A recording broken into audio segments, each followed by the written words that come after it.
Salam selamat pagi Bapak Ibu Saudara sekalian. Kita berjumpa kembali dalam Renungan Harian GP Kris Pangkal Pinang.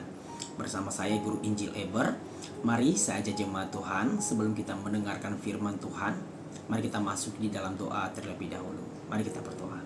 Bapa di surga, terima kasih untuk penyertaan dalam hidup kami, sehingga kami bisa bangun di pagi hari ini dengan tubuh yang sehat.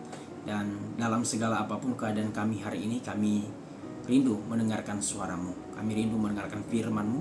Tolong kami agar kami bisa memahami dan mengerti firman-Mu yang singkat ini, dan kami dapat mengaplikasikannya dalam hidup kami. Kami bersuka cita menyambut firman-Mu.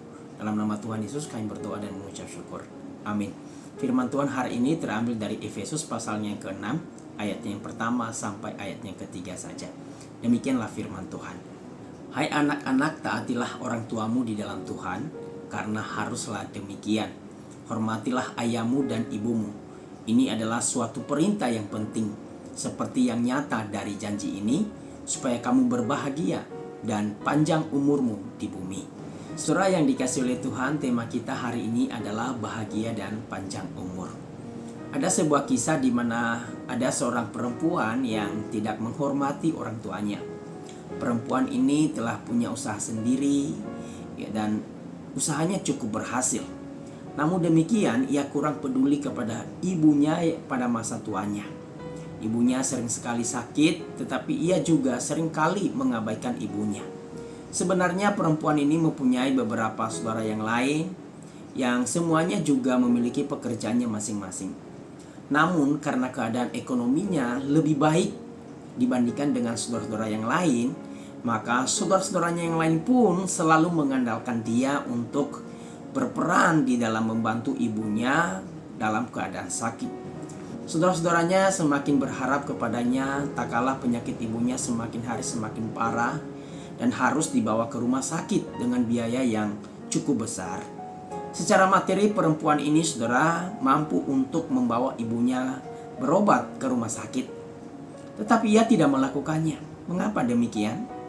Karena ia merasa kesal sekali dengan saudara-saudaranya yang lain, yang hanya mengandalkan dirinya, hanya mengandalkan ekonominya, uangnya untuk membantu biaya pengobatan ibu mereka.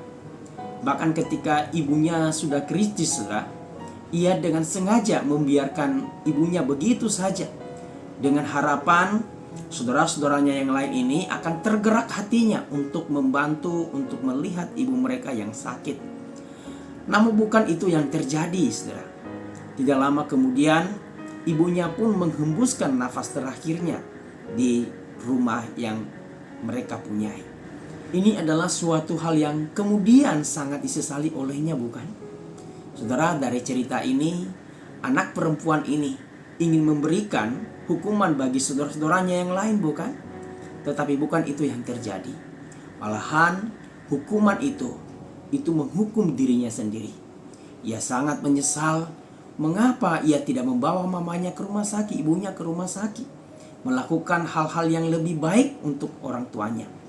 Saudara, Alkitab dengan tegas mengajarkan agar kita menghormati orang tua kita, bukan?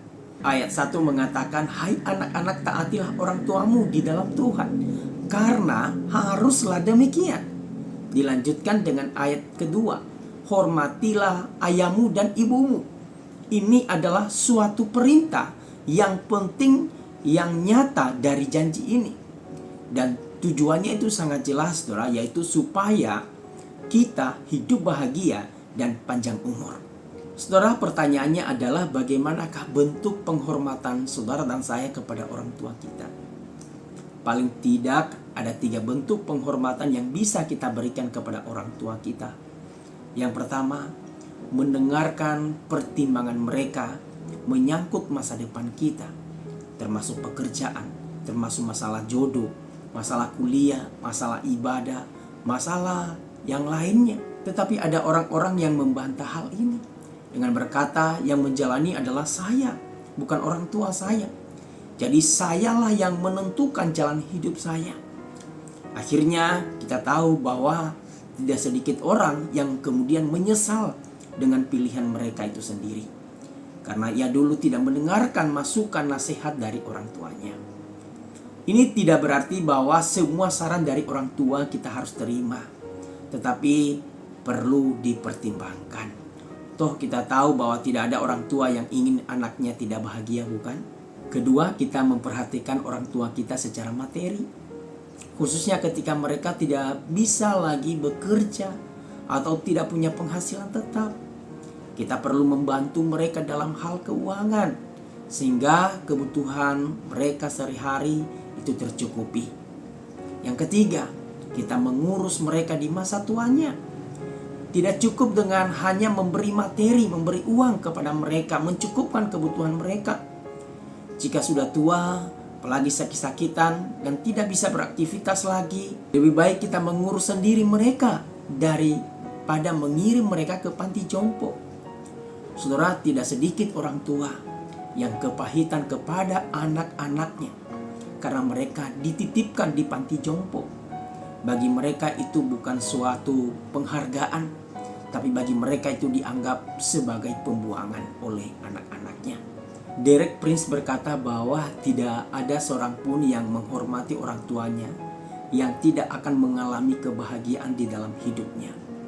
Jadi jika Anda ingin hidup bahagia dan sejahtera, hormatilah orang tua Anda mulai dari sekarang. Kiranya firman Tuhan ini memberkati saudara dan saya. Amin. Tuhan Yesus memberkati.